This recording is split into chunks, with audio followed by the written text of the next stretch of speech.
Hey guys, welcome to the channel. Welcome back if you're a subscriber. My name's Neil, and it is time for another episode of Would I Lie to You and more Bob Mortimer. We're getting to the recent series now. This is series 13, just less than a couple of years old, and there's only one more Bob Mortimer after this. But I'm excited to see what he's got for us. He certainly isn't slowing down. With age, his stories are getting, if anything, more outlandish and yet somehow still true. So I think this has potential to be just as funny as any of his previous appearances. And I will continue to believe anything he tells me, no matter how insane it is. That being said, let's just get right into it. I don't have much more to say. I'm just eager to laugh and have some fun. This is episode 5 of series 13 of Would I Lie to You? On Lee Mack's team tonight, a comedian who, as a student, started a band called Dog Dirt. Sadly, no one picked them up. It's Bob Mortimer.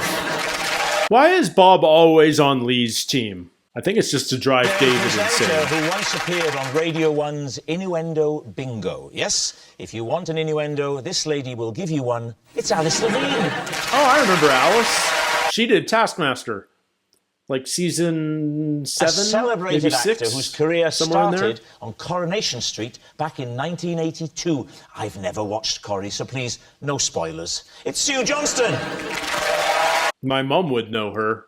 My mum watches furniture restoration expert who says he loves nothing more than getting his hands on a tired old antique. I'll be keeping my distance. From the repair shop, it's Jay Blades. I once fled a swimming pool after accidentally assaulting an old man. I had heard that it was rude to kind of overtake people, like go round people. So I decided to undertake him and go underneath him. You've got to be a very good swimmer to go under and build up speed and come up the other side. Yes, that was the issue. I went too deep, and then I misjudged it, and then I sort of came up mid-abdomen. So, you surfaced underneath him. Looking for a hole. Yeah. He sort of struggled and then... drowned. I don't know. Right. I was quite handsy. Okay. It sounds like it was a hit and swim. But you thought if you swam underneath him, he wouldn't notice. You're right. I think in his heart he would have known. Yeah. Also in his eyes. In his already weak, aged heart. I think it's a lie, because I think Alice is too kind a person. I don't think she'd have left him floundering in the pool. Right. So basically, there's a lot riding on this now, isn't there? So, because if it's true, it turns out she's a really horrible person. This thing about undertaking rather than overtaking, that's either been very cleverly and recently invented, or it's true. Yeah, I agree. I think it's true. Very happy to be outvoted. I just want to be able to say, I told you so. I think it's the truth. You're saying it's a lie. Yeah. Sue's gonna hate me. It's true. You're a terrible person, Alice. Possession. Place the item that's in there on the desk and then read the card. It's a little vase This of lives in flowers. my workshop, and I watered it every day for a month before someone pointed out that it was plastic. I've done that. I have done that. Where did you get it? It was a gift. Someone gave it to me for a chair. Yeah, I know what a gift is. Yeah. Can we have a look at it? Your keen observation. Should we go and get it? I don't want to get it, but we should. But we should. That looks quite real, that stuff at The the mossy bottom. stuff, yeah. I don't feel real to it. It's not going to smell. It's not real. Have you not been listening? Maybe it is. What would happen if you put water in it, Lee? It's not real. No, let's find out. Right, well, it is absorbed. Oh, it does absorb It it. absorbs. You did it for a month? About a month, yeah. For how often? Probably about 3 times a week. You're saying 12 times you topped it up with half an egg cup? Almost half an egg. It's an workshop. antique It's egg an cup. antique egg cup, yeah. And what does it look like? It's a little... Like an egg ceramic- cup? Well, they were very different back then. What made you realise that it was fake? The customer called me back just to say she enjoys the chair and stuff like that, and how am I getting on with the plant? And I said, I've been watering it, but it hasn't grown. Well, she said it will blossom a bit more, is what she said. Whoa. She lied? Whoa. She what? the phones you She set you No, up. she said that. She So said when it she was- gave it to you, She thought it was she real. said it would blossom a bit more. Yes. If I water it, she started laughing. It was a practical joke. She was playing on me. No, I feel like I could see it, the seams. Yeah, it's not real. David, do you think it looks real? I would say, to be fair on it, it looks exactly like a real flower. To the extent that I think that's what it might have been designed to look like.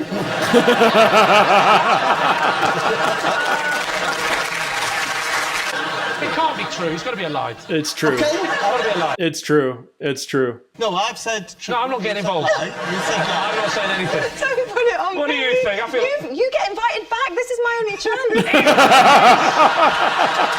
A lie! It's true. It's true. I was telling the...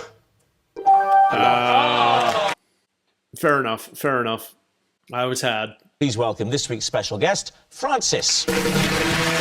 Oh, we might only get one Bob story this episode. This is Francis, and together we hid a body in a coffin to spook the cast of Brookside. First of all, what is Francis's role on Brookside?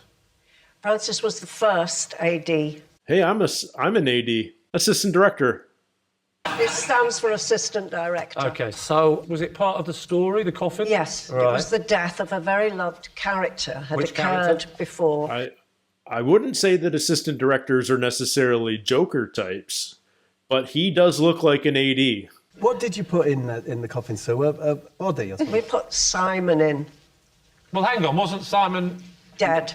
No, I know that. Was Simon supposed to be in the episode playing himself as No. a dead body? No. But you decided to ring up Simon and say, you know you're upset because you've been written out of the show. Is there any chance you could come in unpaid one more time? Yeah, I thought that would be a great idea. So I went to Francis and said, what do you think about hiding Simon in the coffin and, you know, freaking everybody out? Well, he scared most people, but in particular the priest. This eerie noise comes out of it and it bursts open and Simon sits up. What does he say? Hi. Did he not think to use the traditional boo? The thing was Apparently the dead action. bodies jumping out of a coffin. People aren't going, what's he going to say? And what did the priest say? That's when I thought we'd gone too far, because the priest 'Cause he went had a half green second and he died. went... Yeah. So this is Francis, and we got a speeding ticket together whilst test driving a motorised sofa. Right, Down the why road. was this sofa motorised? Was it one of your renovations? No, the sofa was one of my renovations, but the motor underneath it belonged to Francis. So hang on, what speed were you going? We was doing about, I think it was about 23 miles an hour. It was a 20 mile zone. And you got into trouble for it? Yeah, Francis got a ticket. It's got a registration on the front and the back of the sofa. I buy this. The mechanisms for driving this thing? You've got a flat bit for your feet, Yeah. where the pedals are, and I had to do something in the arm where it could open up, and then you have the wing mirror. Why and don't you then just have them as permanent fixtures? because you want it to be a sofa sometimes. What, you drive it into your lounge when you want to see it? And can you talk us through the bit where the police pull you over? What was he? Was he on a that was moped or something? crazy. Motorbike? No, it was in a kitchen cabinet.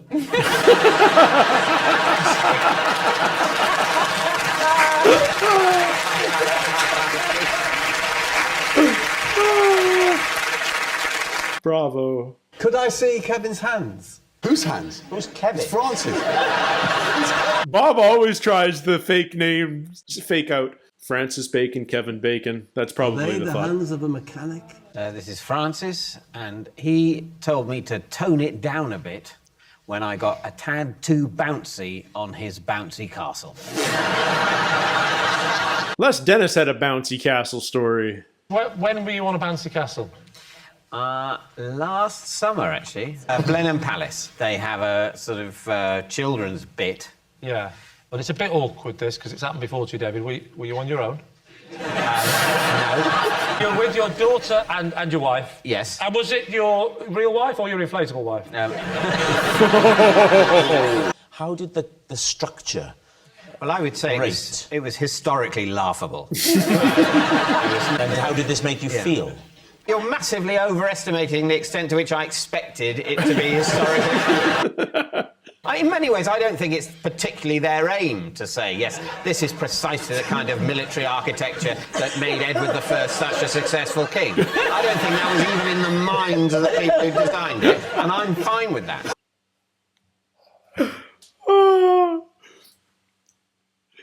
if Bob is the number one reason I love this show, David is a very close 1A. I would say that in trying to walk over there, I developed a more than usually bouncy gait. Try and fit a portcullis to this, I said. Worst that you don't want to hear from a fully grown man on a bouncy castle.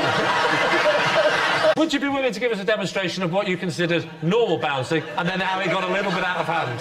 No, I would not. I don't see you doing that. You weren't there. Certainly That didn't. makes two of you. If he's got soft hands, he could work in television because Definitely. they've never done an honest day's work in their life. I think David would be reluctant to get on a bouncy castle. I don't Oh, think that I don't dispute. I don't think an AD is going to bother bringing in somebody for a gag, so I'm going to say the sofa. Going with Sue, we're not changing our minds. Say Sue. I'm Francis, and together Sue and I. Oh, bugger. He did look like an assistant director. That's an irresponsible AD, let me tell you. Focus on the job at hand. No time for practical jokes.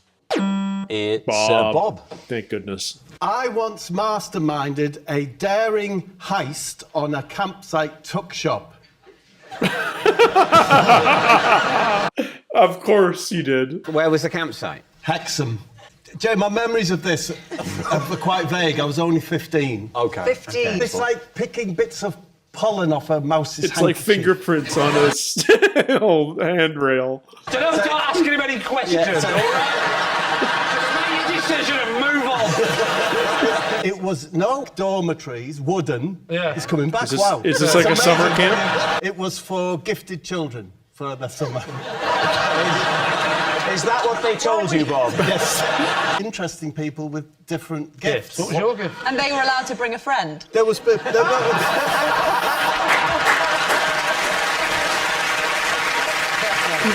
We're all very curious to know, Bob. What were you good at? I was there because of my special abilities at football. Right. So you were proposed by the school or the local authority. The local authority? All boys. All boys in my dorm. Yeah. Do you remember any of them? I was with Pork Chops Johnson. He was called that because he has a very thick layer of fat across his back.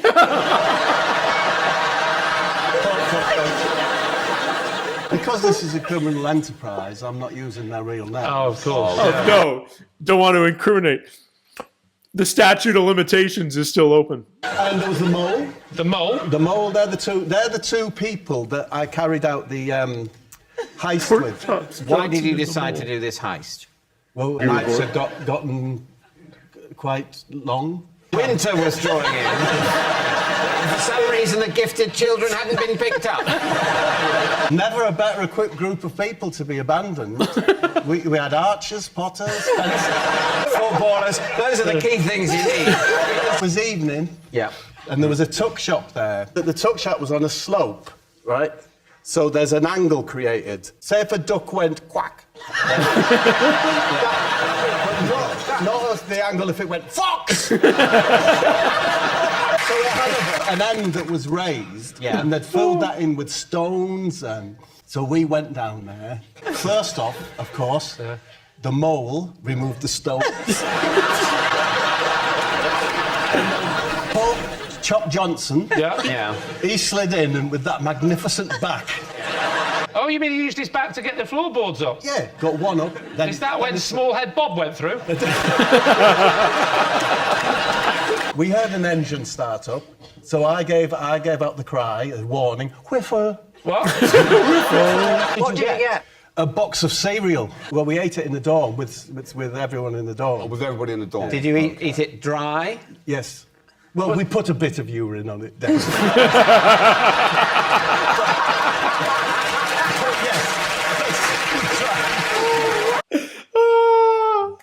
My instinct is it's not true. Therefore, It could be true. I mean, it's Bob. who drives him insane? I like the story, but I think it's a lie. It's I true. think we're going to go live. It's Say true. lie. I was telling the truth. I understand why Bob is always on Lee's team, because nobody drives David more insane than Bob. Oh, I can reveal that Lee's team have won by 4 points to 0. Thanks for watching. We'll see you next time. Good night. I always start to worry when we go through those opening lies and Bob doesn't get to do one, and then the other team does what is X to you, and then all of a sudden you're going, is there not going to be any Bob Mortimer lie stories? And why would I worry? Because of course they give him the extra lie at the end, and he tells another fabulous story about a tuck shop heist, because of course, Pork Chops Johnson. Pork Chops Johnson. Oh man. Because of course, Pork Chops Johnson and the Mole helped him break into a tuck shop when he was 15 at a camp for gifted children. Because of course. I totally understand why everybody loves Bob Mortimer so much. He's freaking hilarious, and this is the perfect setting for him. It's the perfect setting because he's just a natural storyteller. You can tell. I know he's got a bunch of other things that I'm supposed to check out too. I know he's got a podcast called Athletico Mints. I know there's a fishing show that I'm supposed to check out. There was a panel / game show that he ran where they changed the rules all the time. Shooting Stars, is that? Or am I mixing that up with something else? I don't know. It sounds like the man's had a very full career, so there's a lot of stuff for me to check out. So I'll eventually get around to that. But I also have like 14 series of Would I Lie to You to check out. So I feel like my list of must-watch British comedy shows is just growing and growing and growing, and there's no way I'm going to be able to get through it all. So there will be some pruning going on to the list as I slowly work my way through it.